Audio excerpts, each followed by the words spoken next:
Hey Angela, this is Mark, and I know this video is not going to be the best of quality.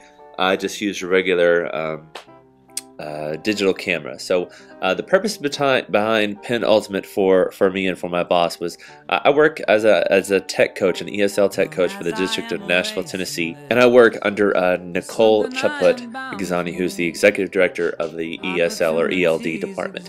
And she takes notes by hand when she goes into meetings, which she has a lot of, and she doesn't like to type with a computer. She wanted to take it by hand, and it was great, a great idea if she could take it by hand on the iPad, because they bought every executive director one and then send it off.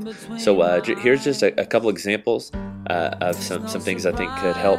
Now, when I did this video, I used an older tape, and it did a lot of screwy things. So I'm not editing this for any other reason. So the line paper on this, when I click it, when I turn it up vertically, the lines don't move, which I think would be a better idea if the lines actually moved if you wanted to take notes like that. Now, you had asked me in the original video if the wrist protection was on, and it was during that time. And so I don't have a pen, the stylus pen. I took it back. So this, I'm just using my finger here. So you can see as I just write up here on this, just kind of squiggling.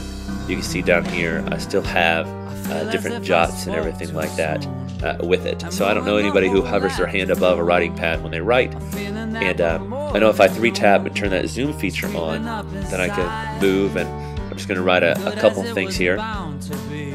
So I'll just write the title. Let's say I'm going to meet with someone. But so then I have to zoom out, zooming in and zooming out. I just think that you guys could make a very good zoom feature on this. Plus, when I flip it, I don't understand why the title doesn't flip up there as well. I think that it should if you're switching ways. Now I have to undo and erase and rewrite the exact same thing again. I would like for that to flip as well as flip with the horizontal lines.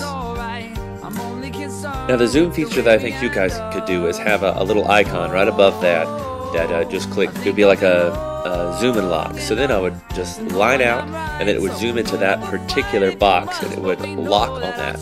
So I could write as I please, because when I zoom in with 3 fingers, it automatically shifts over to the right once I get to the edge. And then maybe a little button at the bottom right there to let you zoom out, and then everything would be locked in place on that, as well as flip it and do it vertically as well. I think that'd be a great feature for the zoom in, where you could write things a little finer. This is another little pet peeve thing that I have with this. If I'm meeting with a teacher, I used to work at J.E. Moss Elementary, and let's say I zoom in, and usually it undoes that line. For some reason it didn't here, so I know I just need to go up and undo, but usually it knows I'm zooming over. So let's say I'm meeting with someone, as I start to write, let's say this principal wants to develop some professional development. See how it automatically goes over once I zoom in. If you had that zoom and lock feature, I think it would do away with that there. So I zoom back over, and I'm just going to put PD here, or professional D for development there. I'm going to just add a couple more things here. Alright, so let's say now the principal wants kind of a detailed list of this, and of course I would put more than this, but sending it, I like that, but it does it as a ping and not a PDF, which I'd rather have it as a PDF.